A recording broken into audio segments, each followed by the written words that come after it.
What's up, wrestling fans? The Bat Fry, Kenny Fry here. Coming up on this episode of the Atomic Drop Podcast, we'll be talking Braun Breaker, Sheamus, of course, the kiss heard around the world between Liv and Dom. We'll also be talking trouble in A-Town Down Under, the douchebags from Down Under, and also LA Knight, pushing the buttons of Logan Paul. All right, so let's see what happens here. Stay tuned. We'll be talking about that and much, much more. I'll be back in about 1 minute.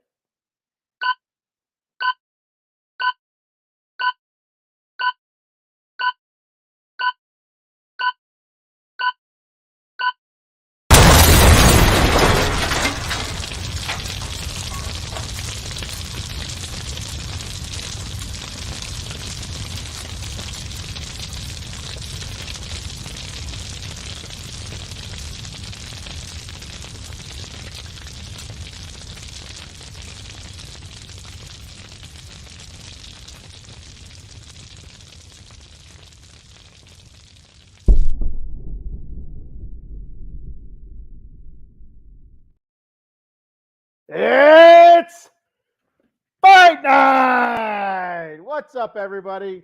Happy Saturday night.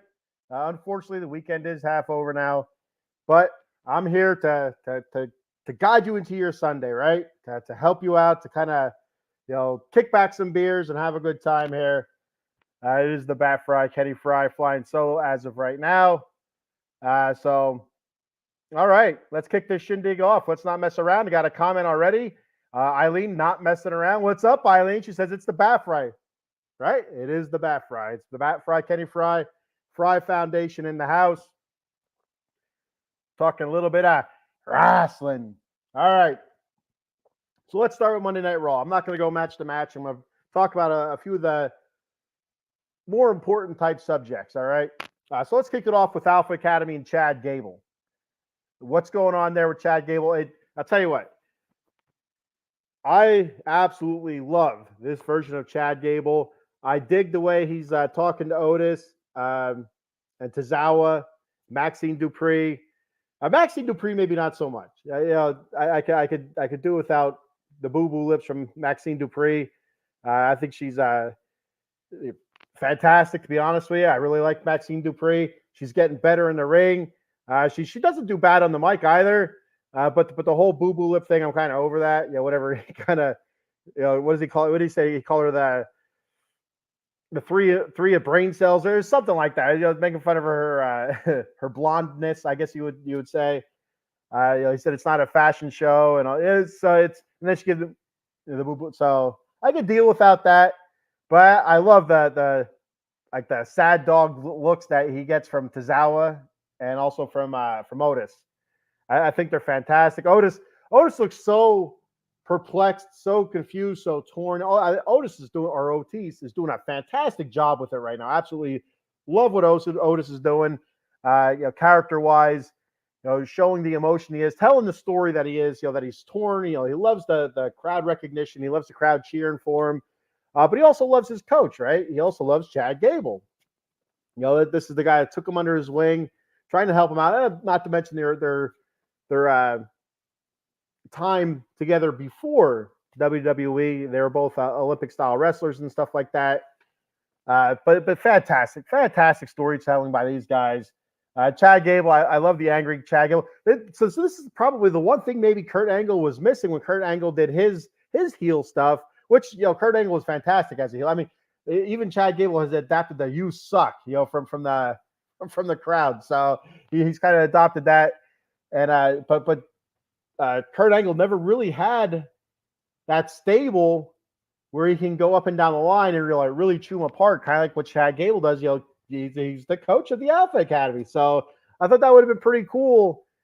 Looking back at it now, if Kurt Angle could have had the Alpha Academy and he could have been the coach and stuff like that, that would have been pretty neat. Probably would have been more comedy than anything, but it's a different spin on it. It's a different. A lot of people are saying, this is like based off Kurt Angle's, career almost. Basically, you start off as the good guy, then turn it into heel and stuff, and the whole "you suck" thing. But it's kind of it's different. It's absolutely different. And Chad Gable straight up heel, straight heel, and it's great to see. It's a very maniacal Gable. He's trying to get these guys. They're almost like his flying monkeys, the Wicked Witch of the West, right? He's like Otis and Tozawa, his flying monkeys, but they keep screwing up. The flying monkeys. I guess to be honest with you, the flying monkeys didn't do much right either. They tore everybody apart, but they still sucked at the end. The witch still got melted, so I assume sooner or later Gable's going to get melted. But right now he's doing some great stuff, and he's Lord Sammy out a couple times now. Sammy's gotten stomped a couple times now because of it. So as much as he rips apart Tozawa and Otis, it is kind of working. Sammy keeps coming out, keeps trying to change them, but Sammy keeps getting his ass kicked. So it's good for Chad Gable. I guess kind of good for the Alpha Academy, but. Now, let me know what your thoughts on that is. Let me know what your thoughts are on Alpha Academy, Otis, Chad Gable, Tozawa, and if you want, Maxine Dupree, who doesn't seem to have a direction right now with the Alpha Academy, besides getting yelled at. Eileen says, yep, this is the best storytelling they've done in a while. Absolutely. A great job by the Alpha Academy. But unfortunately, it seems like Otis is getting squashed week in, week out as well. He's getting beat. He is showing some power moves now. He is showing a little bit of aggression. But then he starts dancing a little bit and wiggling, and Chad Gable starts freaking out at the outside, which is kind of funny. But then he ends up getting squashed. It seems to be week in and week out, so that is what it is. As long as the job at the end is Sammy getting his ass kicked, then job well done. Eileen says, you think Chad Gable goes and works with the Creed brothers soon? And I'm telling you, I'm watching it. So I was watching the Creed brothers against the Authors of Pain. And so I just rewatched Raw again. I kind of watched it throughout the week, but I just rewatched it about like 2 or 3 hours ago. And watching that show, that match between the Creed brothers and the Authors of Pain, I'm like, they're missing something. They're missing something. They're missing an edge.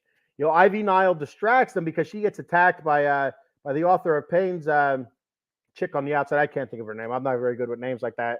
But anyway, she gets attacked from the outside. That distracts. Was it Brutus? I think Brutus was going for his Brutus bomb up top, and there we go. I mean, he's distracted and they lose. So if you had Chad Gable there, maybe Coach Gable takes him under the wing, gets rid of the Ivy Nile, kicks her butt out of there, let her go to the Alpha Academy with Maxine Dupree. I'll tell you what, man. Because the Creed brothers are awesome. The Creed brothers are absolutely awesome as a tag team. The skill set, the moves, just the ferocity, the strength. Then they have a decent look too. They have a decent look with the whole singlet, the whole wrestling get up again. It goes right with Chad Gable. I don't understand why they haven't been either adopted into the Alpha Academy or he leaves the Alpha Academy, goes with the Creed brothers and becomes their coach and kind of takes them under the wing and shows them the right way, right? So I hopefully it does happen soon because I want to see the Creed brothers relevant. And losing to the Authors of Pain, even though it was a really good match, four big dudes just going at it. I'm ready to see the Creed brothers take the next step, and I think the only way they do that is by getting a tougher, no nonsense edge to them, and that edge could come from Chad Gable. And so if Chad Gable doesn't get the Intercontinental title again, which I don't think he will, I don't think Gable's going to win this Intercontinental title this route this way with the Alpha Academy the way it is. I could see him turn into the Creed brothers. I could see him, I don't know, suspending or expelling. There it is, expelling Otis, Tozawa, and Maxine. And maybe he does bring all three. Maybe he brings Ivy Nile and the Creed brothers in. I don't see Ivy Nile going that way, but I could absolutely 100% see the Creed brothers go that way. They want to win. They're hungry for wins. So I could absolutely see it happening. Hopefully it happens soon. I think once Chad Gable loses again for the IC title, I think that'll be it. I think that he'll finally snap again, and that'll be it.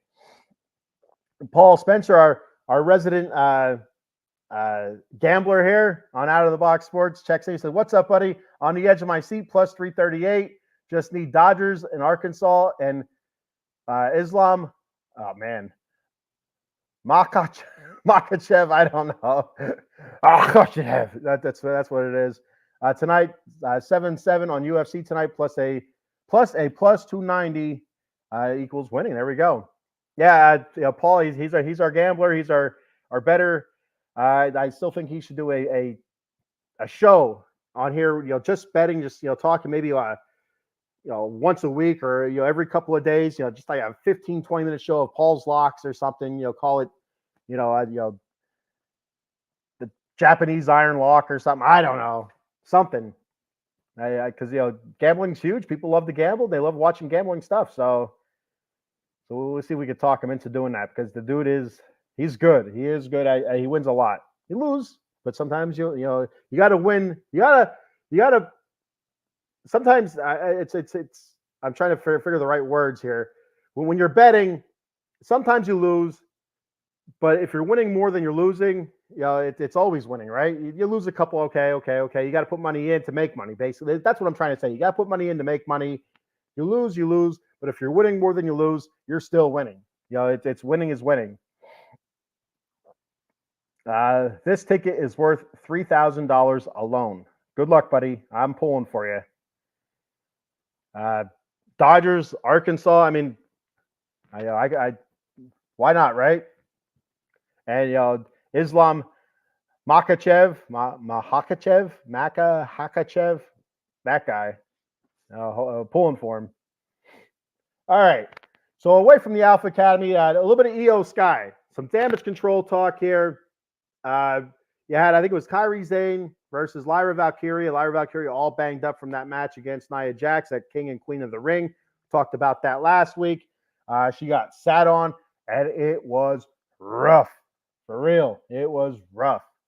So she comes out. She's banged up. She got a little bit of a pep talk from the man, Becky Lynch. Becky Lynch, she had a big match later on that night as well. We'll get to that in a minute. So Lyra goes out there, and she ends up beating Kairi Sane. Even with Dakota Kai out there. And it's just, it is what it is, right? So they go back, Kairi Sane's, not happy. Dakota's not happy. They walk into the dressing room, and you have Io Sky sitting there in their little locker room, and she looks over at them. They're looking at her, and she freaks out. I mean, level from 0 to 100, level 10, baby. It was an awesome freak out. It was reminiscent of Motley Crue back in the 80s kind of freak out in a hotel room. Lamps are broken, tables are broken, kicking stuff. All sorts of Japanese being thrown out there. Is beautiful. It's beautiful stuff. We'll have to show our boy Paul Spencer a replay on that, see if we can get some see if we can get some interpretation as to what Io was saying, because she was saying it loud and she was saying it often.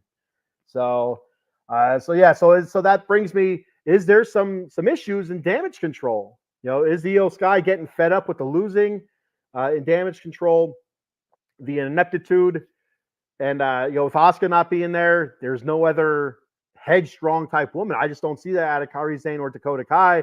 Dakota Kai, great talker, good in the ring. Kairi Sane missing her Kabuki Warrior teammate. So, they need Asuka back, I think, to hold this team together. And I don't know when she's coming back. Hopefully rather sooner rather than later, because I'm a huge Asuka fan. I love Asuka. Terrific in the ring, great to look at, and she spits stuff everywhere. It's beautiful. It's a beautiful thing. So I have to wonder if she doesn't come back sooner than later, if we have some really big non-fixable issues there in damage control. Sip of iced tea for the working man. There we go. Eileen says, that was so weird by Io Sky. I mean, she looked at them. I mean, it was like that time I came home, just broke a window. I came home, Dad already got the call. I walk in, Dad's sitting there. I look at Dad, just looking at him. He looks at me, and then it was 0 to 100. Belt was off just like that, and I was crying in the corner. So that's all I got to say. If you grew up in the 80s, or before, you know what I'm talking about. The belt's off, and you're crying in the corner. That's it. No explanation needed. 0 to 100, baby. Eileen says that was super fast. Oh my God, yeah, super fast, and it was awesome. I loved every second. I love the fire from Io Sky and just all that Japanese screaming. That really it made me smile. It made me wonder what the hell is she saying. So my hat looks a little crooked. It's bothering the shit out of me. I don't know what it is. Here's what I'm gonna do. I'm gonna turn it around. Oh, look at that. Beautiful. All right. I just every time I look at the screen, I see my face and my hat looks crooked. I'm like, I don't know which way to turn it because I'm gonna look like an idiot trying to fix my hat. Now I spun it. Now we're golden. Going with the old Fred Durst style, the Fred Durst 1990s, late 2000, early 2000s style here. Sheamus makes his return, comes back out to the ring, kind of calls out Ludwig Kaiser. This part I didn't understand. I called this a couple weeks ago. I said I thought it happened sooner. Actually, I thought it might have happened at the King and Queen of the Ring. Or even this past week, but it didn't happen. It's something they're going to set up in the future. They did attack each other, but Sheamus comes out and says, "Hey, they got the best of me, right? That's the name of the game. That is the name of the game. It's winning." And he said they did what they had to do to win. He said it was a great match between him and Gunther, between Sheamus and Gunther, and Ludwig Kaiser had to stick his nose in it. And he said, "I understand it. I get it. No problem." He didn't have a problem with it. He said the only problem he had was when Kaiser was talking crap the following week. Just talking smack for no reason apparent, no apparent reason, out there talking smack and kind of calling Sheamus out. So he's like, what is a fella to do? He has to go out there and he has to start calling out Ludwig Kaiser. Well, then Kaiser's like, oh, don't blame me on your loss. And Sheamus never blamed Kaiser for the loss. And he goes, I get it. That's that's the name of the game. So Sheamus understood that 100%. He didn't like the shit talking afterwards the next week. So and so Sheamus went back hunting for Ludwig Kaiser, and they found each other. And it was a little bit of a melee, a banger. It was a fight night, and I love it. I'm a huge Sheamus guy. I'm not a big fan of Ludwig Kaiser. But I will say Ludwig Kaiser is very good on the mic, very good in the ring. So when these two guys do get into the ring with each other, it's going to be good. It's going to be awesome.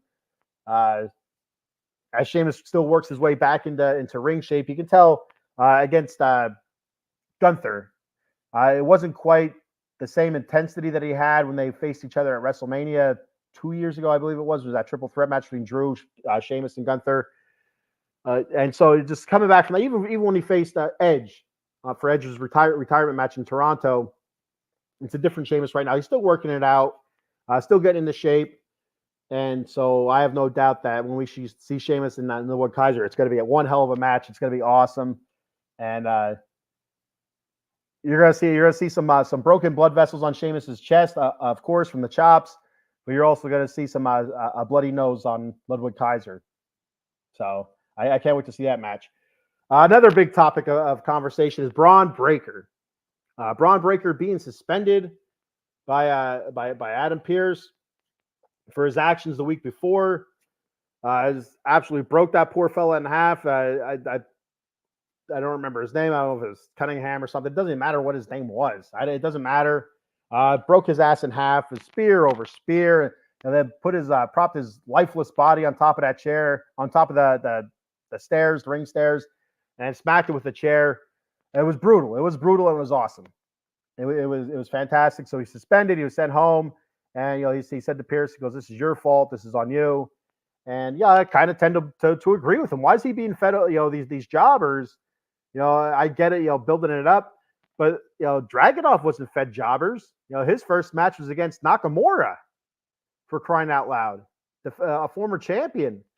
Let Braun Breaker eat. Throw him in there against like a Bronson Reed or somebody with some girth. Something that's going to take him to the limit a little bit. If Otis wasn't entangled with the whole Alpha Academy thing, maybe that would be better. Or if who am I thinking of? Ivar. If Ivar wasn't down in NXT right now, maybe that would be something to look at. But it is what it is right now. And so Ricky he jacks up Ricochet the week before after he gets sent home, after he jacks up that poor fella in the ring. He jacks up Ricochet. Ricochet pushes Dragunov out of the way for some reason. I would have pulled Dragunov in closer, but maybe Ricochet's more upstanding of a human being than I am. I'm not sure. I'd want to protect the goods, right? Instead of getting all mangled up. So that leads to Ricochet this past week, telling Pierce that he wants Braun Breaker, and Pierce is like, well, he's not here, he's suspended. So now he's pissed, and Dragunov comes in. He's like, hey, as soon as you're ready, let's have that match. We can really bring down the house again, just like they did in their King of the Ring qualifying match. I think it was the first round match. Well, it was a great match, absolutely fantastic match. Can't wait to see them actually go at it legit again. This one was short lived because Braun Breaker made an appearance and jacked Ricochet up. And it wasn't an overly long match. I think they did get a full segment. There was a commercial break in between, I believe, and they came back and we're still going at it. It wasn't a bad match. It was pretty good, but it wasn't quite up to the fast pace that you normally see Ricochet go. And with Dragunov, and you could attribute that to the banged up ribs. He's all taped up and stuff and constantly grabbing at the ribs. But he got jacked up again. He just got destroyed. Dragunov, he got destroyed as well. And Braun Breaker is just a manimal. He's a manimal. So it's hard not to compare him to Goldberg, but when he's coming in just spearing everybody, and he has the barbed wire tattoo across the top of the shoulder, the guy's Goldberg. All right. And they got to get away from that as much as possible. They have to get away from it. If you remember watching the WCW back in the days when they were bringing Goldberg up, week after week, it was some jobber and it was like 30 seconds. Not even, 10 seconds, 15 seconds. It was bell would ring, it'd be a spear, a jackhammer, and that's it. Week after week for the longest time before he started getting fed some more named opponents. And even then, they weren't long matches. The win streak was well up over 100. I don't remember what the exact number was, but it was something crazy, and it got old. And I really worry if they keep doing this with Braun Breaker, that it's going to get old. So what I see happening right now, and I don't know what they'd be fighting for. If they'd be fighting for like a number one contendership or something, but it looks like it might go the way of a triple threat match now, with him attacking Ricochet and Ilya again this week. So it looks like it could be a Braun Breaker, Ricochet, Ilya Dragunov match, but it has to be for something. It has to mean something. It just can't be a regular, normal triple threat match. I guess it could be, but yeah, you have to spice it up. You have to spice it up.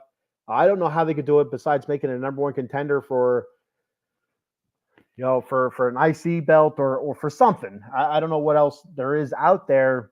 The IC, the US title, but the US title is currently on I guess SmackDown. I don't know if the US title can go both brands or not. I'm not really sure about that. Same with the IC title. I'm not really sure. But it has to be spiced up. If they're going to do it that way, it has to be spiced up. Or it's just going to be a triple, which again, it'll be a great triple threat match. Seeing Ricochet and Ilya in the same match against one behemoth of a man.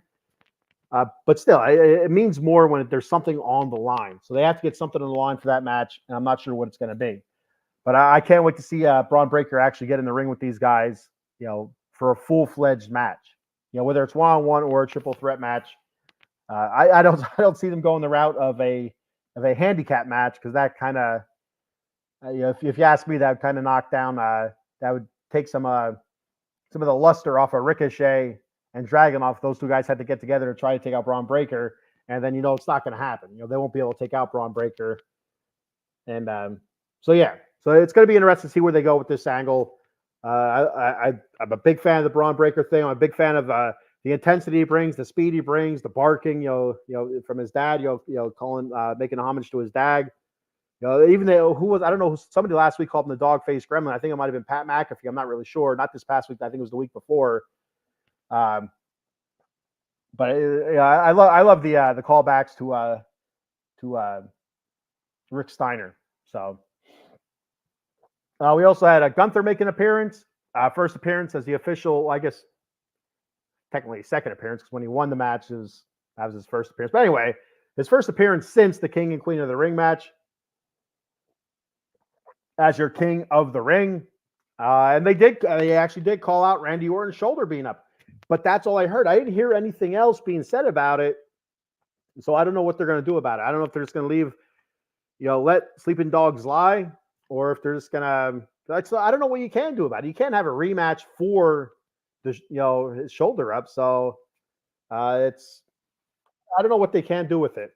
I have no idea, and we'll see where they go from there. I got a couple comments here. I also had a knock at the door.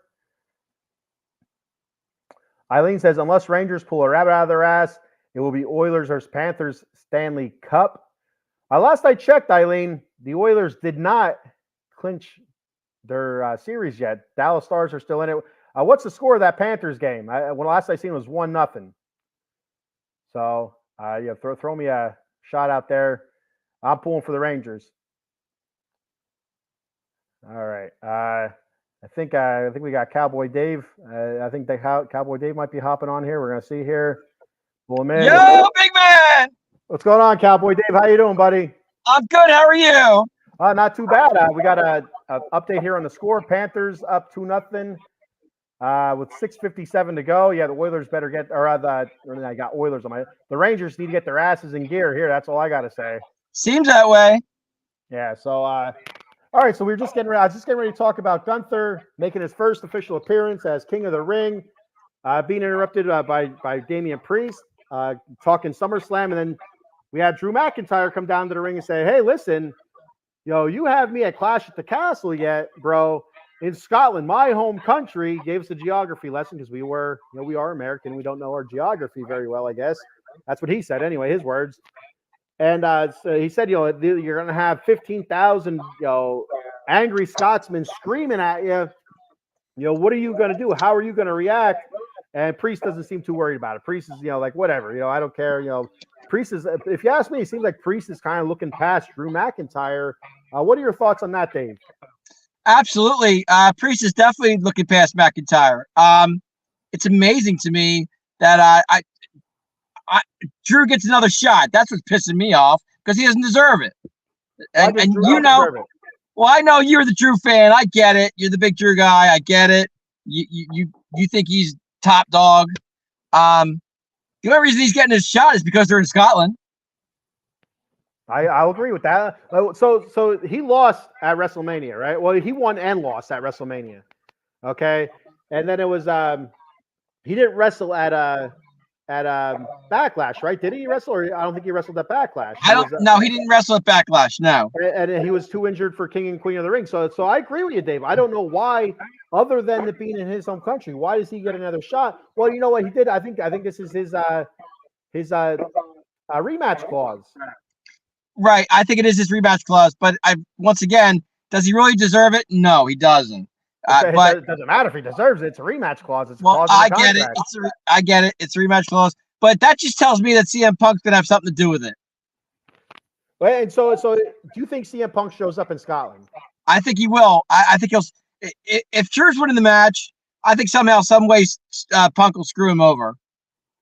Because I haven't really heard Drew mention CM Punk really the last 2 weeks. He actually mentioned him the other day. He did mention him the other day. He's like, "Yo, CM Punk fans" or something like that. It was okay. Yeah, it was something passing, but he hasn't really been on it as much as he was before. So I think that's kind of simmering a little bit, just getting ready to explode. So that tells me CM Punk is probably getting close to coming back. And I do think we'll probably see Drew and CM Punk at SummerSlam. That's what I still think. I think that's the case. It's going to be Drew and Punk at SummerSlam. That'll definitely it. But I don't think Drew's going to be champ going into SummerSlam. I'm not seeing that. No, I don't think so either. And I do think something's going to happen. I don't know if it's going to be CM Punk or if it's going to be Judgment Day related or something or Gunther related. I don't think it's going to be Gunther related. He seems to keep his nose out of it. So I agree with that. I don't think it has anything to do with Gunther at all, to be honest with you, because I think Gunther's time is going to come. Well, of course, it's SummerSlam because he gets his title shot. That's definitely a given. So good for him. You might see a triple threat. It could be, who knows, maybe a 4-way between the. I don't know. Anything's possible. Anything is possible. I think it's going to be a straight up one-on-one match between Gunther and Damian Priest at SummerSlam, and I think that's when Gunther becomes champion. and Priest is kind of forgotten about. Judgment Day breaks up and all this good stuff, and I just think that's I think that's the future. We said in the past that we knew that Priest was going to be a temporary champ. For how long, I don't know. I would say maybe till SummerSlam. I think that could be the case, but I don't want to see Drew McIntyre as my champion. I'd rather see CM Punk, somebody like that. Even Gunther, I'm okay with, but anybody but freaking Drew. Well, and I think Gunther's going to win it at SummerSlam. I think you're going to see a little bit of a feud between Gunther and Priest going on for a few months. I don't think that's going to go away right away until Drew and CM Punk are done, and then we see what's going on from there. Once that dust settles between Drew and CM Punk, which could take until Royal Rumble or even Mania next year. Sure. There ain't no way this is going to be a one-off. No way this is a one-off. This is going to be a few matches. It's going to be a long-term feud like it's been already, without them actually really getting their hands on each other all that much. Mm-hmm. And I think Gunther and Priest is going to be a little bit of a feud that's going to go for a little while. I think Gunther and Priest could be really good if they do it right. If they do it right. Because I don't think Priest can go as long as Gunther can. Because Gunther, we all know he can go an hour, he can go 45 minutes. Because he's just that guy that can do that. Yeah. Priest isn't that guy. He can go, but he can't go that long. 20 minutes, I think 15, 20 minutes, maybe 25 at the most. But if you're going to put a match like that, you definitely need at least over a half hour to 45 minutes. Yeah. And Priest is not that guy. Nope, I agree. All right. Moving on from that, we had Liv Morgan. First of all, I want to apologize to everybody. I know I was late on the show, and I apologize for that. I was at a bowling banquet for my bowling team, so I'm just no, it was a banquet, so we had a great time. No, we didn't win. We came in 5th, but but we had a great time. It was fun. That's where I was. I'm sorry I was late. I thought personally we were going on Sunday at 10. I didn't think it was Saturday at 10. My fault. I totally apologize for that. So, Mr. Fuji, if you're upset with me, I am sorry. Okay. I didn't hear from you, so I figured we were good to go. I usually work Sundays at 10, so. Well, but anyway. I personally thought it was Sunday at 10. To the viewers out there, I personally apologize. I was at a bowling banquet. I didn't forget about it. I just thought we were going Sunday at 10. My fault. So it's no big deal. We got 100 live viewers going on right now saying get to Liv Morgan and Becky Lynch. So that's what we're gonna do. Okay, so, I'm good with that. We had Liv Morgan and Becky Lynch in a steel cage match. And you knew Dirty Don was going to get his goofy ass caught in that somehow, right? You knew he was going to make an appearance. He was going to screw something up. And that's exactly what he did with a little help from Braun Strowman. So if you didn't see the match, it's a great match. I thought Liv was great. I saw it. Dominating the beginning. Go ahead. I definitely saw it and I loved it. I thought what was funny to me was watching Braun Strowman trying to find JD McDonough all day long and the whole night. I thought that was hysterical, to be honest with you. Well, watching so if you don't realize how big Braun Strowman is, when he walked up to Chad Gable and Otis and said, "Hey, you guys know where JD McDonough went?" And they look up at him like this, like, "No." Okay, and then he runs away. It's like, oh man, he is a big dude. He really is he's a monster of a man. I personally thought it was hysterical because he took the big man out with his legs, and he kind of had trouble walking and everything. But once he got back on his feet and he was looking for JD McDonough, I'm like, JD McDonough's a dead man if he finds him. So, but I just thought the segment was hysterical. The match itself was great. I think Becky's taking time off, and I think her contract's up from what I keep hearing. They said this weekend. Everything I read that Becky's contract is up this weekend. That she wasn't re-signed yet, which doesn't mean anything. No. It means nothing. I would imagine she'd still sign with WWE. Just that's where her husband is. That's where she's been for so long. She's a main player there. She does have friends over in AEW. People say, well, whatever. That doesn't mean anything. I have friends that work at other places too. Doesn't mean I'm gonna go work with those idiots, right? We all do. So yeah. You go where the money is, and the big leagues are the WWE, and that's just the way it is. Whether you agree or not, if you're an AEW fan, you hate WWE, the big leagues are still the WWE. You have to admit it. Everybody knows that. I thought the part of that match that I really liked though is when they were running around the ring and all you saw was Dom close the cage and I think whoever it was got I think it was I want to say Becky that got her face painted in the page or something like that so Liv could get out. I thought that was pretty good the way they did that. Yeah, so great match between those two. Liv was dominating, and then it switched over to Becky. All faces in the cage. The women did a great job with this match. They so did. What the part that Dave's talking about. So at the end of the match, you have Braun Strowman. You can almost put some music to it. Some of that crazy clown music you'd hear from not Monty Python. What was it? How about some Benny Hill? That's what it was. Benny Hill music. Some Benny Hill music or something. But you have Braun Strowman chasing JD McDonough. I swear to God, I'm pretty sure that Finn Balor was already down there asking Dom, "What the hell are you doing down there already?" Right. So Braun Strowman, he trucks Finn Balor. He's chasing JD. Well, Dom has the door of the cage open for Becky. Becky's starting to climb out, and as soon as she does, Dom gets lit up. He hits the cage door, hits Becky. Becky rolls back. And then, of course, Liv Morgan takes advantage of it. She gets out. So she's the winner again because Dom's a moron. Dom's an idiot. And so here's the big part of this match. The big part of this match. And if you were watching this live, you didn't see it happen. I know I didn't see it happen. I watched the last match. I watched it live. I didn't see it either. It didn't happen, but I seen it online. So Dom's already up the ramp. He's like, I can't believe this happened. Well, then Liv's walking up the ramp with her belt, and she's looking at him. She gets this look on her face. And I'm thinking, what the hell is she looking at him like that for? Then it goes black. And then you see online that she planted one on him. She put a smooch on him. I thought it was just my question is I want to see what Rhea thought of that. That's what I want to know. And so we talked about this last week, Dave. I said, Liv said she's going to take everything Rhea loves. And one of those things is Dirty Dom. And I said that I didn't think it was going to happen this quickly, but I said I feel like Dirty Dom's going to turn on Rhea because Liv is going to seduce him. Right. And she has those seducing eyes, if you know what I mean. She does, no doubt. And so it's really tough. There's not a man alive that could turn Liv down, right? So she gets. Ask Mr. Fuji, he'll tell you. She got those eyes, and she leaned in, she puckered on it, and he didn't push away. That's all he didn't push away. And if I'm Rhea Ripley, say, hey, Dirty Dom, you didn't push away, brother. Well, I mean, right now Rhea's having the time of her life. I mean, I know she's injured and all, but I mean, I'm watching her TikToks and stuff, and she's having so much fun. Like it's like taking the time off and having fun with it. So I don't even know what she's thinking right now. Who knows? Well, storyline wise, she's going to be pissed off. I'm sure she will be. Sure.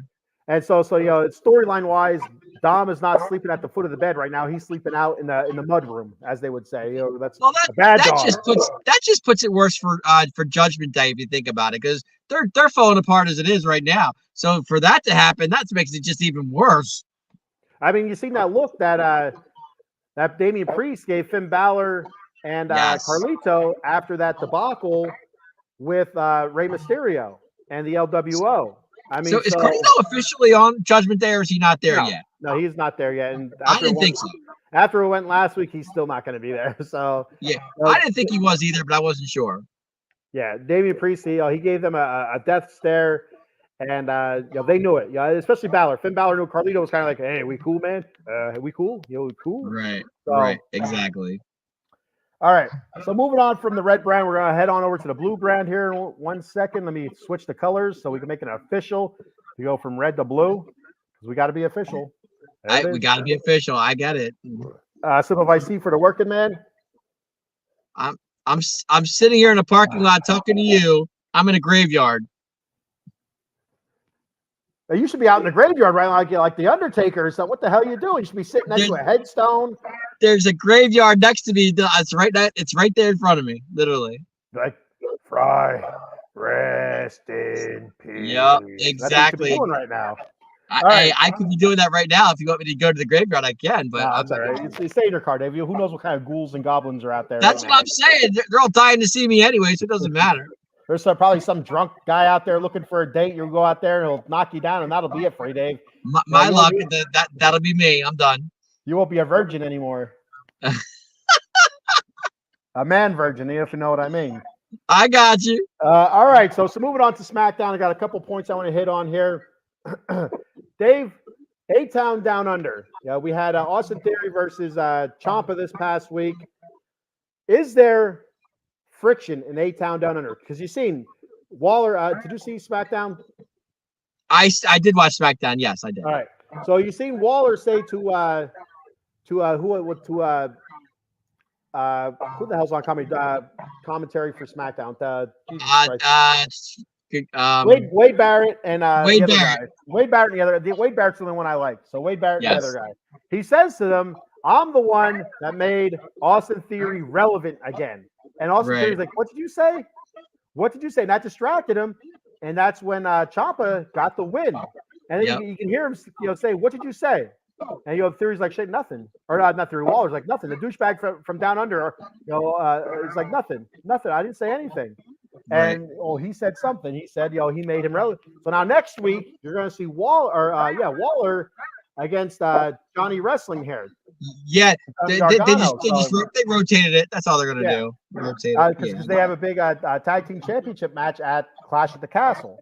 Right. So I feel like this is it for A-Town Down Under. They are going to lose that Clash of the Castle. There is friction there, and now we're going to see Austin Theory and the douchebag from Down Under have their feud. So I think that's what's coming up, and it's going to be terrible. I don't want to see that feud. No, I don't know if anybody would. I want to see Austin Theory get on his own, because I don't think Grayson Waller has anything to really give, in my opinion. Austin Theory was on his own when he was U.S. champ, if you remember. Yeah, and he was awesome. He was very good. Near the end of his U.S. championship reign, though, it got really stale. It just all the dodging and the ducking and the cheap wins and stuff. So it got very stale. Austin Theory kind of went down when Vince left. Yeah. When Vince left, his he just deteriorated big time. But I don't mind Austin Theory and his buddy. I have no issues with them. I think they're a good tag team. I really do. But are they going to lose it? Probably. Yeah, I think so as well. DIY is so deserving of that tag team championship. I just want to see it on them for a little bit. It doesn't matter how long it's on them for me, as long as they get to see it on them. Kind of proves. Well, I'm a Johnny Gargano fan. I love Johnny Gargano. Johnny Wrestling to me is awesome. Okay, he can, in my eyes, he can do no wrong. But I would love to see DIY win the tag team titles. But I thought they were having friction too at times too, so I wasn't really sure where they were going with it. So. They're losing quite a few big matches. Whenever they're in a big match, they were losing. Now it seems like maybe they might be over that hump now, especially with the tag team championship match coming up against A-Town Down Under. And so we'll see what happens. I'm a big Ciampa fan. I like Ciampa when he's angry. Yeah, you've mentioned Ciampa many times on the show. Yeah, that's when I like Ciampa. I like Ciampa when he's so overly aggressive. I like that Ciampa. I'm a Ciampa guy too. So I can't wait to see what happens there with that, and I can't wait to see what happens between Waller and Theory. I like DIY because when they come out, they have that. They look like they come out like kind of like a DX type deal. Yeah, that's why I'm into that. That's kind of cool to me. I didn't like the way. I don't know. This is the first time I noticed that. I know Gargano on his ring gear, he has the little smiley face, kind of with the weird eye and stuff like that and stuff. Right. But on the board, it had a heart, like Heartbreak Kid. Did you notice that? Right. Yeah. Right. Exactly. Yeah. It was a heart with a broken, and with a Gargano face on it. Like, I don't know when they start doing it. I don't know if that was because of R-Truth or if it's always been like that. I'm not really sure. I don't think they've. Honestly, I really don't know. But I just noticed. I actually noticed it at SmackDown when I was watching it Friday night. Yeah. And what do you call it? I'm looking at and I'm watching it, and I'm thinking. It's DX all over again, Yeah. So I kind of thought it was kind of cool. I wasn't a fan of it. I'm like, why does he have a heart there? But now it makes kind of sense a little bit with the Heartbreak Kid thing. Makes sense now. Right. So moving on from that, we had a Paul Heyman segment with the Bloodline, which I thought was very interesting. In the back, you had Solo Sikoa talking to the Gorillas of Destiny. And that's what they're calling themselves. So that's what I'm going to go with. Gorillas of Destiny. Gorillas of Destiny. Yes. So and so it kind of fits, what Paul Heyman's saying. It's like you have a bunch of crazy thugs, Roman would have never done this. We did background checks, he said, to keep people like this out of the bloodline. So it Roman, almost, Roman is not. He you can't tell me Roman's into this. He's not. There's no way. no way. There's no way Roman's approving any of this. No way. And No. Paul said as much. He said he goes, if there was a hit, he said it would have to have meaning. He said there's no meaning. It's just pure chaos. And Right. Paul's not wrong, which is it's good. Like it's fitting the storyline perfect right now with the bloodline the way it is, and with Roman's impending return. A couple months down the road, it all fits right now. So I think it's going to be great. I like what they're building here. Paul like trying to tell Solo, this doesn't make sense. Why are we doing this? And Solo just kind of like, because we're doing it. That's why. Right. Solo says there's a plan, but there's no way. There's no way. It's like just like chaos. It's absolute chaos. Yeah, it is, and it's crazy. And every time, if you watch Paul Heyman, his facial expressions are awesome. They're phenomenal. Like he'll say something and be like, okay, like why is this happening? And this shouldn't be happening, But it's kind of funny if you think about it. It reminds me a lot of like the movie The Dark Knight. Right. When Joker says at one time, he says, he goes, I'm like that dog that chases the fire truck. He said, I wouldn't know what I would do if I caught it. He said, but I got to chase it. It's chaos. It's pure chaos. Right. So it reminds me a lot of that, and I love it. I absolutely love it. Oh, I do too. I'm loving what Paul Heyman's doing right now. I just love it. It's And then what he said, who was, I think it was it Kevin Owens? That was great. Phenomenal. Yeah, so Kevin Owens is out there. Solo says, get your ass out there and take care of this. Paul goes out. Paul's pleading with him, and KO's not buying anything that Paul's dishing. Not buying what he's saying. He's not buying it. And kudos to KO. He's not stupid. KO's not stupid. He had backup. He had the Street Profits there because Solo did eventually come down after Paul. Paul had a great segment with KO. Phenomenal. It was great.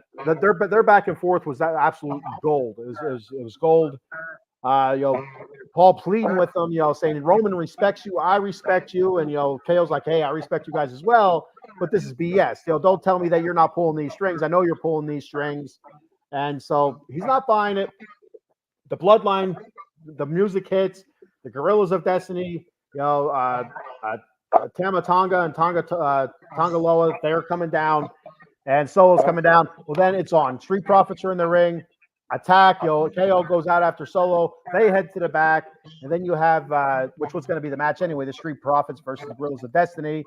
And they had their match, and give the Street Profits credit, man. They were putting it to them. They looked good, and eventually just the superior teaming skills of the Guerrillas of Destiny led to that win. Basically it was just they did more. They were better at tag teaming, I thought, than the Street Profits. Meaning, getting those 2-on-1 spots, the hidden tags and stuff like that, only the referee would see. And so they did a great job there. Absolutely great job by the Street Profits and by the Guerrillas of Destiny. No, I'm loving the Street Profits. Don't get me wrong, but I like the fact. Are they still with Bobby Lashley, or what is the deal with that? Bobby's hurt right now. Oh, Bobby's injured. Okay, yeah, because he was supposed to be in the King of the Ring, but he got hurt. Right. I didn't know where that was going. Okay. Gotcha. So he's out right now. I don't know for how long, or if he's that legit hurt, or if it's something else. I'm not sure, but the storyline is that he's hurt right now. Okay. So Bobby's injured. Okay. But no, I love what the Street Profits are doing. I think it's great. And me, I love Montez Ford. I'm a fan. Yeah. I just, to me, he's just fun to watch. He's down to earth dude. And Profits, hey, you never know. They might get their tag team title shots. They should. Somewhere down the line, they absolutely should. Because I don't think that's what the Guerrillas of Destiny are really looking at right now. I don't think they're really looking at tag titles. They're just looking to create chaos, and that's exactly what they're doing. Destruction. Well, that's what they do best. Fear. Yeah. So I would imagine that Street Profits are in line for a tag title match somewhere in the near future. And that's what I think. All right. I agree. Nia Jax. Let's talk about her for a minute here. No. Big man, get it right. It's Queen Nia Jax. Hey, at least she wears the goddamn crown. Freaking Gunther doesn't put it on his head. He just, I'm like furrowing my beard here. He's not satisfied because he's not champ yet. That's why. I think he would have put it on once or something. And even when he wanted, he just held it there like a football. Like, it didn't make sense to me. I'm like, does it not Exactly. fit his head right? Did he not want to mess his hair? I don't Does he have know. a soft Who spot knows? on the top of his head like a baby or something? I don't know. I don't know for sure. I couldn't tell you. All right, so on to Queen Nia here. Do you feel like I felt like this, that there was a lack of respect given to Nia Jax on SmackDown? She didn't. I don't. Not that I seen. She didn't have a match on SmackDown. She was in No. several segments, kind of looking for some respect, but she just wasn't getting it anywhere. It seemed like. Well, does she deserve it? I mean, Well, she is the number one contender. She is the queen of the ring. Yeah, I guess she deserves a little bit of it. I'll give you that. I mean, But a lot of it. She beat Bianca, right? Or no? She beat she wasn't. No, she beat Bianca. No, she beat Lyra Valkyria. Lyra Valkyria. She beat Jade Cargill. I mean, doesn't matter how she beat Jade Cargill. She beat Jade Cargill. You know, in a one-on-one match. She did. I mean, it doesn't matter how it happened, Dave. In the record books, it's going to say Nia Jax defeated Jade Cargill. I get it. But she's going after Bayley, and I don't know. I mean, I love Bayley. I'm a Bayley fan. I just know, but it seems to me like Bayley's just trying to avoid her as much as possible. Bayley has her hands full with Piper Niven. How good does That's Piper what I'm Niven saying look? with Piper Niven. Exactly. Right. I thought Piper Niven looked very, very good. Her and Chelsea Green getting that win over Naomi and Bayley, no matter how it happened. It doesn't matter how it happened, but it was a hell of a job. You know, Piper Niven looked really, really good. Piper Niven being no longer Doudrop has been a huge success so far, without a doubt. Eileen does not like Nia Jax. Apparently, she says boo. No, Eileen's not a Nia fan. No, she's not. She's not saying boo Earns. She's saying boo Nia Jax. Well, you know, it's funny because Nia Jax is not botching matches as much as she used to. She's actually gotten better from what we've seen. Her character has gotten a lot stronger from being a mid card to what she pretty much was, if you think about it. So I mean, going up to now, she's going higher on the list, which is good. But I just don't see her champion material though. I mean, to me, it's still Bayley. It's going to be Bayley for a while. And so Nia Jax, before my opinion, like you said, mid card, she was a big woman that was supposed to be a mid carder, but she wasn't because she was big. She got where she was because she was big. Now, in my opinion, she's a main eventer. She's a big girl who can work now, who can talk, who works the crowd, tells a story in the ring. I think Nia Jax has it all right now. She's been doing really, really well, and I do see her as a champion. And I think she's a champion that can carry the belt for a little bit. She probably could. I mean, but I think we'll see what SummerSlam brings. We'll see what, because her and Bayley it's going to happen eventually. So. Yeah, I don't see Bayley holding it long because Bayley's held it a couple of times. It's time for some championship before, but it's been a long time, and this is a different Nia Jax that would be champion than the old Nia Jax. So I'm pretty sure she won it before. I think it was a long time ago. I get it, but I'm not seeing Piper Niven winning at Clash of the Castle. No, I don't think so. And again, Piper, I think I don't know what nationality she is. I don't know if she is like a Scottish, Irish, or English. But she does have an accent. So I want to say Irish, I think. She's something. She's something off the island over there. So she's definitely got some kind of accent. Yeah, she's not from Texas. We'll say that. But they're not going to let her be champion and tag team champions too. That ain't going to happen. No. So yeah, I don't see her winning that. But it's cool to see her in the match, and it's going to be interesting. You know, I'm excited to see Piper Niven. I'm excited to see her now. Before. I don't know if she was hurt or what it was, but she seemed to be slow and plodding. And I said it on here a bunch of times. I'm not liking what Piper Niven's pointing out, but now I like this Piper Niven. She looks quick. She looks fast. She looks more nimble. Same thing with Nia Jax. Well, Piper was good before she was Doudrop too, if you remember. Yeah. So yeah, but there's that small time though when she was with Chelsea where she just seemed slow. So she just she did. I don't know. She could have been hurt. She's definitely picked it up. Well, maybe Triple H said something to her. You got to be a little faster. You got to pick up your pace. Whatever. Well, she was off TV for a few weeks, and so that's what made me think maybe there was like a nagging injury, kind of slowed her down a little bit, and now she's taken care of. Yeah, possibly. Eileen, what's the score of that Rangers game? Is it over? It's probably over now, but anyway. I don't know. Moving on from Nia Jax, we had your boy LA Knight. Let me talk to you. Yeah. A meeting with Nick Aldis about Logan Paul, and he got. And I told you, I said to you last week, and if you remember me, I said he deserves a title shot. Guess what? He getting one. Well, you've been saying it for a lot more than a week. You've been saying it for a long I time. know. I've been saying it US for title. months. I know, a long time. But still, he got no satisfaction. Nick Aldis gave him nothing. He has to wait until Logan Paul's there. When is Logan Paul going to be there? Who knows? Because that's what we want. We want to see LA Knight, Logan Paul for the U.S. title. We do want to see. I that. We sure want to see do. that. Absolutely. But I don't know, man. I would love to see LA Knight beat Logan Paul, but the way they're pushing Logan Paul, I don't know. And this could be something that happens at SummerSlam, August 2nd, right? It better. I mean, so it's probably not going to happen June because June is Clash at the Castle. I don't see it happening there. It's too soon, I think. And Right, then after that, you have I think you have something in the middle of July. Then August, you have 2 pay-per-views in August. You have the August 2nd SummerSlam. I think it's August 2nd. It's early August SummerSlam, and at the end of August, I think 30th or something like that. You have whatever it is in Germany. I don't even know what that is. The Deutschland pile driver. I don't know. I don't know what the hell it's called. I have to look it up, big man. I really don't know off the top of my head.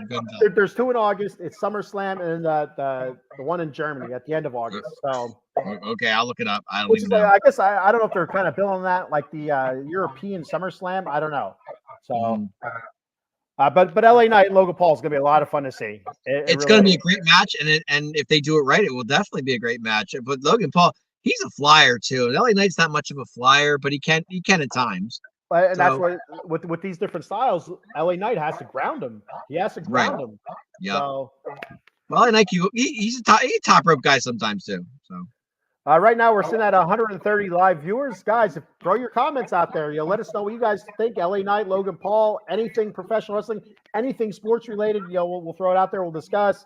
Let me know what the Ranger score is. Guys, I am inside a car at a graveyard. What more do you want from me? Dave's at a freaking graveyard. I'm in a graveyard. He's like Ozzy freaking Osbourne there, man. He's the Prince of Darkness. Brother, I am here. Like I said, I apologize to the viewers. I thought it was going to be Sunday, and I had my days mixed up. So one last thing I want to get to. Oh no, Rangers season has expired. Man, Florida does it again. So Florida does it again. Last year they eliminated the Boston Bruins in the first round, the President's Trophy winner. This year the Rangers in the Eastern Finals, they were also the President's Trophy winner, and they eliminated them. That Florida team is tough. This may be their year. I don't know. So the Panthers are going to the Stanley Cup. Wow. And the 2 teams left in the West right now, the Oilers, who have a 3-2 lead, I believe. 3-2 lead on the map on the Stars. Yes. The Oilers and the Stars. There's some really tough teams there, so we'll see what happens. I'll tell you, big man. Edmonton is good, man. They are a good team, and their top 6 is good. Their top 6 forwards are very good, and that's what carries that team. But it seems like the last couple games, you heard a couple names you haven't heard before, scoring goals and making plays. So that could be absolutely huge. Can Stuart Skinner keep it going? That's for the Oilers. How about the other night when the Stars were up 2-0? Edmonton came back and tied it at 2 and ended up winning 4-2. I'm like, wow, yeah, unbelievable. They're not out as long as Connor McDavid and Zach Hyman and the douchebag Draisaitl are still there, skating around. They're never out of it. They're in it. Yeah, they're always in it. So I agree. All right, the Rangers are out. All right, one last topic I want to talk to you, Dave, with. I'm glad I forgot about it, and I waited till you're on here because I know you're a big New Day guy. What's going to happen with New Day? Do you see the segment right? They're out the ice cream truck. I'm not sure what the whole ice cream truck. I thought that was hysterical, though. That was so funny. It was funny, especially Miz is like, I was going to say strawberry. I was going to say strawberry, exactly. But anyway. They're approached by Karrion Kross, and Karrion Kross is talking directly to Xavier Woods, saying, "When are you going to drop this guy? He's holding you back, he's holding you down. Kofi's just ready to retire. He's dragging you along, he's dragging you down." And Kofi's kind of like, "I'm right here, dude. Why are you saying all this crap?" So can you see the New Day breaking up potentially? No, not going to happen. I think we see it, and I can't. It's going to be glorious. See, you said that about the Usos too, and you were right. But I'm not going to. You cannot. Come on, it's the New Day. They can, and they will. Big man, it's the New Day. They are not going to. No, it's New Day broke up. New Day broke up. You are so bad. That's what we are getting.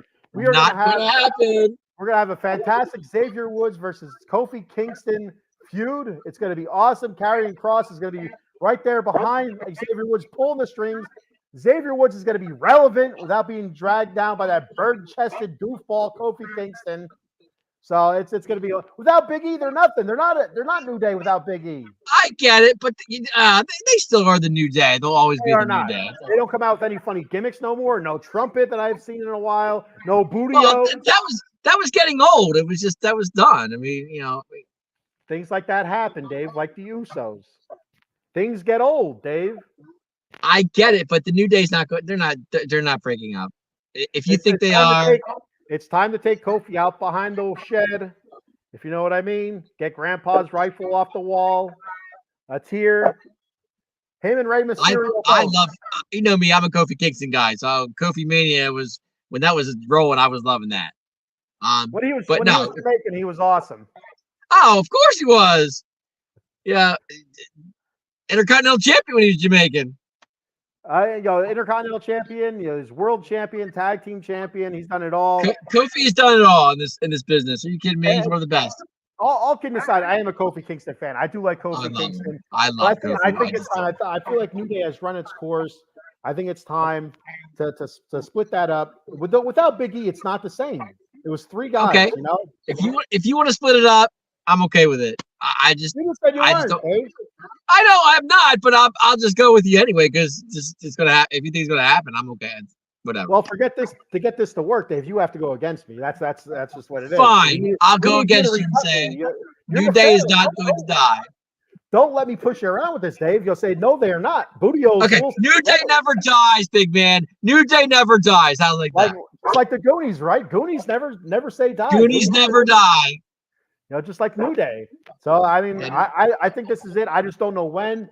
Does it happen sooner rather than later? Is this going to be something drawn out? Because next week we have, I think, is it Authors of Pain versus the New Day, or is it? Yes, it Karrion is. It's Kross? AOP Okay. versus New Day. Yes, it is. Yep. And so Karrion Kross is going to be out there with Sure. Paul Ellering, so there's going to be some whispers in the ear, like the devil, speaking into Xavier Woods' ear. Hey Xavier, this is why you lost again, because of that old Jamaican guy, Kofi Kingston. So Yep. so that's my thoughts on it, and we'll see what happens. It's going to be interesting. They have given Karrion Kross so many different gimmicks. I like this one the best. I really do. I think. I do too. I feel like they're doing right by him. You don't see him in the ring. We should see him in the ring more. I think, week in and week out.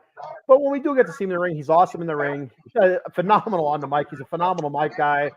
But I really like this angle with Karrion Kross. Almost like I said, like the devil, whispering in your ear. Right. Exactly. Trying to pull your strings, pulling at you.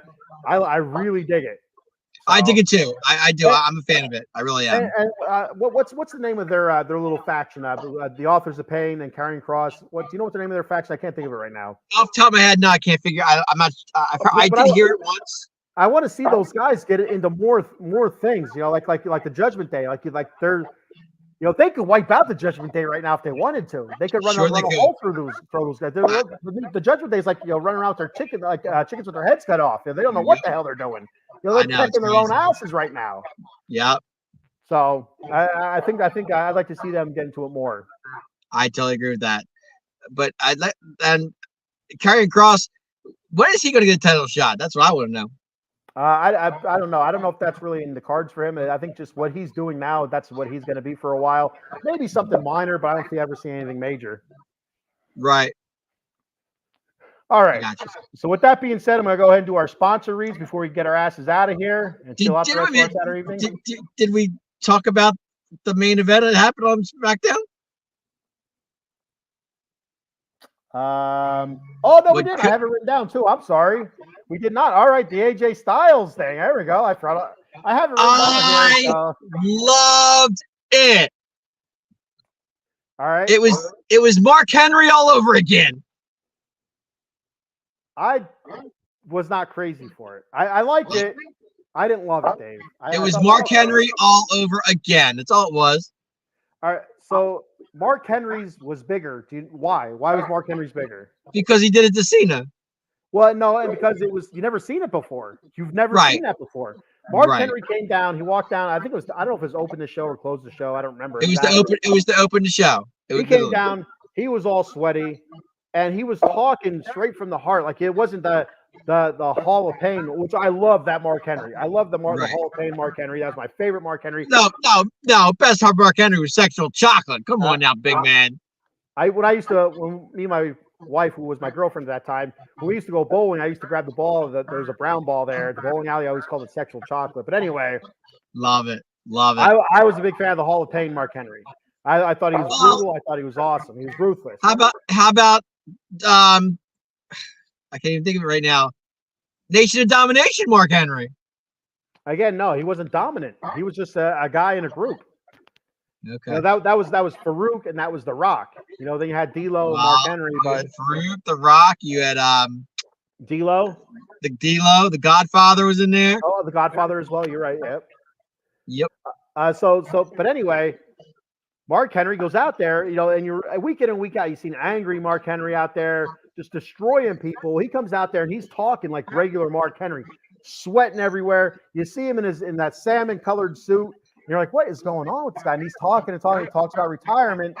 Well, and John Cena comes out, and John Cena's, you know, shaking his hand and hugging him, all that good stuff. And, you know, just kind of like what happened on Friday night. And then Mark Henry turned on him and just absolutely obliterated him.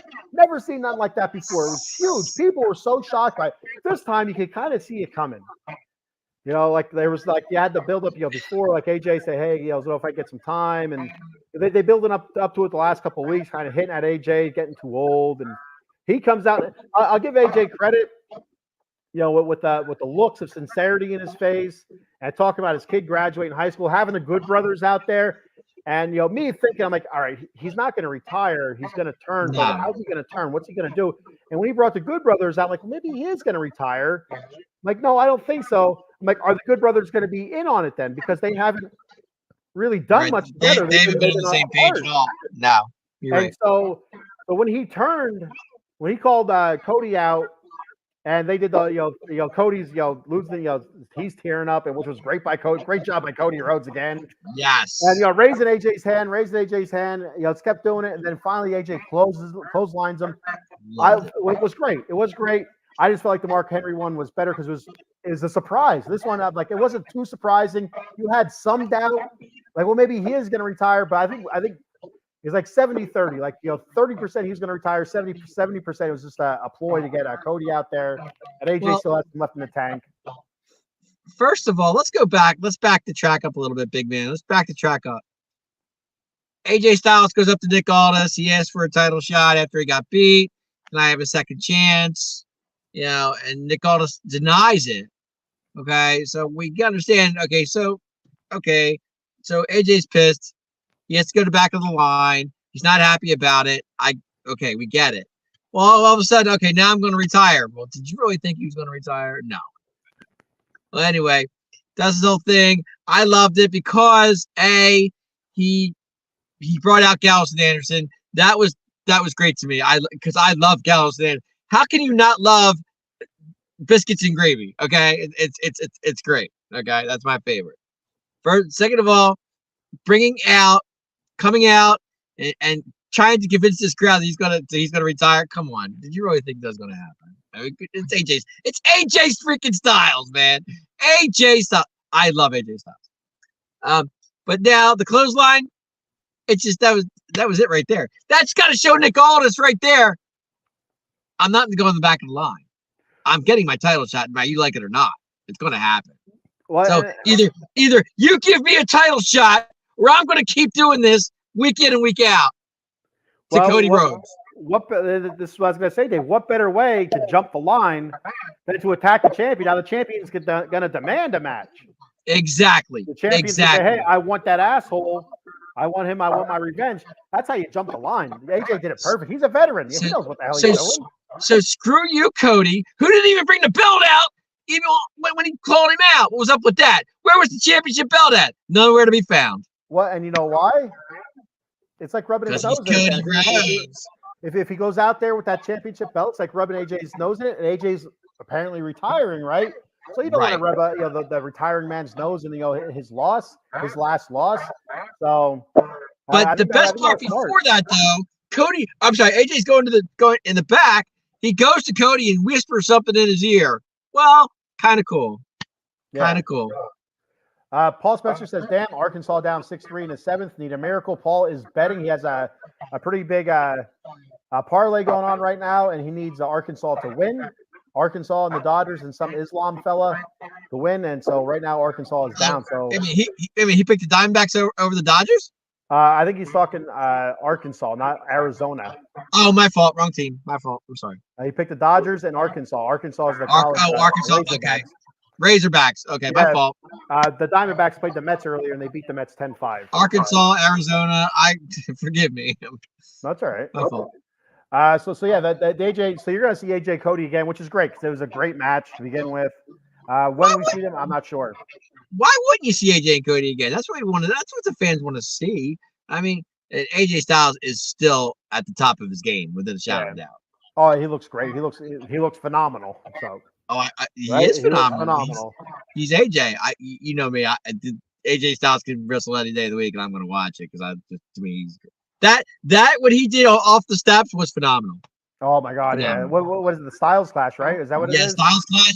Are you kidding off me? The steps was awesome, and it's such a scary move because the way people have gotten injured with that. But if you know how to take it, it looks great, and Cody knows how to take it. He took it off the steps. Cody knew how to take it, and AJ delivered it perfectly. Yeah, perfectly. And so the other key point to that was the Good Brothers not letting the officials down to break it up. Yes. The Good Brothers were at the bottom of the ramp holding all the officials back so they couldn't go down and break it up. So you know, what is this Good Brothers stuff you keep talking about? It's Gallows and Anderson. Yeah. Well, they call themselves the Good Brothers, right? To me, they're Gallows and Anderson. Well, I mean, I'm not going to say Gallows and Anderson every damn time. Good Brothers is what were they, the Bullet Club before or something like that? Bullet Club, of course. The Bullet Club. I call them the Bullet Club. They keep calling them Gallows and Anderson. That's too much. Well, to me, they're Gallows. You want to go biscuits and gravy? Go there. I'm not going biscuits and gravy. I'll say Festus. Festus. It's funny. I have a story about that. A friend of mine. The Good Brothers too for a while. Yes. A friend of mine was at a signing. Okay. At Gallows and Anderson, we're doing autographs, right? And the one guy, he said he walked by Gallows or Anderson, he goes, biscuits and gravy. He goes, does anybody ever forget that? It was so goofy, and it was actually awesome. You know, it was so goofy. It was awesome. That was awesome. That Festus character was something else. No doubt. All right, so I'm gonna go ahead and do our sponsor reads. Yep, let's finish this up, and I can go and watch some television before I go to bed. I am smoked. And I can get out of this parking lot. I'm out of the graveyard, so I'm good. We went to Ricketts Glen State Park. We were hiking all afternoon, and my knees, my ankles are sore as shit. Wow. All right, so we got our boy here, Jason Fine, Jay Fine Law Attorney, Big Al. You reach Big Al at 1-800-HURT-123. That's 1-800-HURT-123. Jason Fine specializes in motor vehicle accidents, slip and falls, workman's comp, and personal injury claims. He has 3 office locations conveniently located throughout Pennsylvania and New Jersey. In Cherry Hill, New Jersey, the office is located on 3 Greensward Lane. The phone number there is 856-209-5258. And in Steel City of Pittsburgh, Pennsylvania, the offices are located at 500 Grant Street, Suite 2900. The phone number there is 412-365-8151. And in the city of Brotherly Love, Philadelphia, Pennsylvania, the offices are located at 1628 JFK Boulevard, Suite 2120. The phone number there is 267-888-2980. That's Jason Fine, attorney, Big Al. Head on over to monkeycoldcoffee.com for all your gourmet coffee needs. They have bourbon, chocolate chip infused coffee, toasted coconut rum. They have a Sumatran blend of medium roast coffee. They have an organic blend coffee called Peru, Florida, and one of their newest flavors, golden honey agave. Be sure to check out that swag shop. They got t-shirts, coffee mugs, tumbler cups, cold brew pitchers for all you cold brew coffee drinkers, iced coffee drinkers, K-cup adapters for you K-cuppers, and don't forget that sweet, sweet Paradise rum cake. All of that and much, much more at monkeycoldcoffee.com. At checkout, use that promo code OOTB Sports for 10% off your order. That promo code, once again, is OOTB Sports for 10% off your order at monkeycoltcoffee.com. We got a programming note here coming up this week. June 5th, 9:30 p.m., Dem 215 Boys with Paul and our boy, Cowboy Dave here. We're going to have special guest Tom Beebe, the father of Cooper Beebe, the Dallas Cowboys' latest draft pick. We'll be talking Cooper Beebe's path to the draft, his college career, and what to expect from him with the Dallas Cowboys.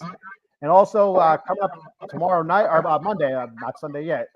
Monday night, 8:30 p.m., you'll have Inside the Octagon, UFC Talk. You have the debut of that show with our boy Paul Spencer and Josh. So I'm really looking forward to that Wednesday night, 9:30. That's going to be fun. I have a lot of questions, and I hope he has any. I'm excited. I really am. It's going to be fun.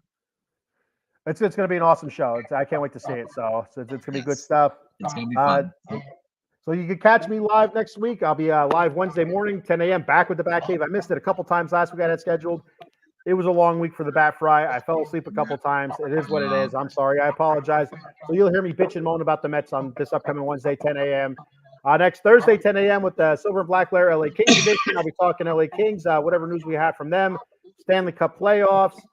Then Friday morning, Friday morning, 10 a.m. with the Silver and Black Lair Las Vegas Raiders edition. I will be talking more about their offense. I broke down their offensive line yesterday on last night's episode. So this week I'll be talking wide receivers and tight ends, Raiders wide receivers and tight ends, any Raiders news and notes. And next week, I'm not sure. I work next weekend, so it's going to be up to the guys, Cowboy Dave, Adam, Paul, what they want to do with the Atomic Drop. So I work next weekend, so I will be out. I will be out of the running for the Atomic Drop next week. So we'll figure it out. We'll let you know if it's going to be on, if it's not going to be on, if we'll skip a week. June 15th, we will have a special guest. The CEO, the co-owner of American Excellence Wrestling. He will be on with us, Antonio.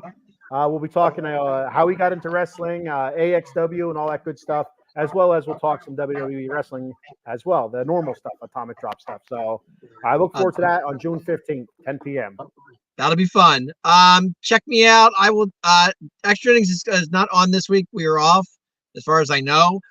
Wednesday night, you'll see me 9:30 with the 2 and 5 boys, just like Ken was just telling you. And Friday night, I'm not really sure. Like I said, you said you're working. So if we're on, to be 10:30 Saturday night, or if we do that. Other than that, that's when you'll catch me. All right, one last comment here. Eileen wants to hear my thoughts on Jorge Lopez. I had a ton of thoughts on Jorge Lopez. Again, I really wish I could have got on this week. Wednesday, I was supposed to go live Thursday morning because Wednesday my daughter had a elementary school graduation. So I was supposed to be live Thursday morning.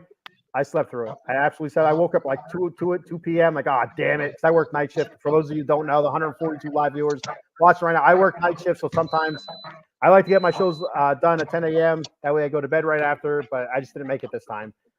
So then I'm like, okay, I'll do it Friday at 4 p.m. And I fell asleep again. So it is what it is. But yeah, Jorge Lopez, a lot of frustration with the Mets right now. It is what it is. He wasn't pitching well for a while. He hasn't been pitching well. I got his ass kicked in that game against what was it? I think it was the Dodgers. Yeah. Fired his glove over the net. But his comments afterwards, and this is what the issue was, Eileen. There's a language barrier there. Now, he's been playing in major leagues for a long time, and I'm not going to get into, you're in America, speak English thing, blah, blah, blah, blah. But I would imagine his English would have been better because he's been in America for a while playing American baseball. So I would figure his English would be a lot better. But I said his American before. Listen to me. I can't speak English. But you figure his English would be a lot better. But anyway, listening to his comments, the first time I heard it, I'm like, it sounded like he said teammate, like I'm the worst teammate in the major leagues. But then I listened to it again, like, no, I think I hear team. And then he kind of mutters something afterwards. But then, we had Steve Gelbs asked him, hey, is this what you meant? Do you mean teammate or team? And he said both. He goes, I'm the worst teammate on the worst team. I think so. So it's right there. The proof is in the pudding. You can defend the guy saying, he said teammate. It doesn't matter what he said because afterward, Steve Gelbs asked him to clarify, and he said both. I meant teammate and team. Didn't they designate him for assignment anyway? So they DFA'd him after the comments, and I agree with it 100%. You know, you're looking. It's so bad with the Mets right now. You're not looking for any kind of spotlight on you. So when you have a dude chucking his glove over the netting, that's one thing. I don't think he would have got suspended for that. But when then you're out there calling your teammates the worst team in the league, and you're calling yourself the worst pitcher in the league, why would you hold on to that guy then? He thinks he's the worst teammate in the league. He thinks he's on the worst team in the league. Go somewhere else then, dude. Well, he tried to retrace his steps too for what he said. He could have said, "I said teammate. I meant myself." Right. He could have said that 100%. Well, he tried to catch. Right, exactly. So that's on his ass, and he even said so. He even apologized. I give the dude 100% credit. He apologized, and he said, you know, I said what I said. I stand by what I said. He goes, I may not have meant what I said, like, you know, meaning like it was kind of the heat of a moment thing. He goes, but that's what I said. You know, so he said what he said. Right, but he tried to retrace his steps. It didn't work out for him. So now he's DFA. So, you know. So we'll see what happens to Stevenson. I don't know if anybody picked him up yet, or if he'll accept a job in the minor leagues or not. I don't know. Or if the Mets will even offer. He might go to a better team than what the Mets are now. So who knows? Yeah, let him go pitch for Atlanta or for Philly, and so he could ruin their. Well, Atlanta definitely needs an arm, that's for sure. So why not? So yeah, he hasn't been pitching well anyway. The whole bullpen's been sucking it up lately, so it doesn't matter. It's so funny because I was talking to a friend of mine who's a Braves fan, and he's not too happy at this point. Anyway, he was telling me that the Braves need another arm, and guess who he was talking about? Remember that guy Trevor Bauer? Yeah. That got in the sexual scandal. Yeah, but apparently his case is dropped and everything now. He's good to go. And he's like, why don't the Braves just pick him up and give it a shot? It can't hurt. You can say that about any team, though. I've talked about that on the Batcave a couple times. Why this guy isn't signed yet is beyond me. It's been proven that a couple of these cases were false. Now, right, I do exactly. think he does have some pending cases yet. But it says, here's the problem with Trevor Bauer. He burnt so many bridges by being such a douchebag over the years. Right. He's been humbled. Like, you can see it online and through his comments. The dude has been humbled. He said he'll play for league minimum. He loves baseball. He loves the sport of baseball. He loves competing. And he apologizes for all the people that he's hurt in his past. But you burnt a lot of bridges, dude. I'd love to see the Mets sign him, but it ain't going to happen. You could be the biggest jack of all time, but if you're a good pitcher, who cares? I mean, sign him. Can't hurt. Yeah, I guess so. But if it's going to ruin your clubhouse, maybe some teams just don't want to go that route. I get it. But we'll see what happens come July, right? You know, teams start looking at all-star break and trade deadline. Then we'll see what's going to go on. I think that's a time where we might see Trevor Bauer's name pop up a lot. Totally agree. All right. So that's all we have for today, guys. We'd like to say thank you for checking the show out. We're 148 live viewers right now. Thank you, everybody, for checking the show out. Thank you for those that commented. Next time you're watching this, guys, throw your comments out. You can comment on X on live videos now. Click on that stream, then click on the video in the comment section. It should pop up. If you can't, then head on over to YouTube at OOT Box Sports. That's OOT Box Sports on YouTube. Also on X. That's also our Twitter handle, OOT Box Sports. And you can catch us, the Atomic Drop, at Atomic Drop OOTBE. So you'll check us out there. Facebook as well, Out of the Box Sports Entertainment, all that good stuff. So thank you, everybody. Dave, take us home, brother. Everybody, I just want to say once again, I apologize for being late, and I thought it was Sunday night, thinking it was Saturday. So once again, I apologize. But once again, thank you for watching the greatest show of all time, the Atomic Drop Podcast. Let me talk to you. Yeah. See ya.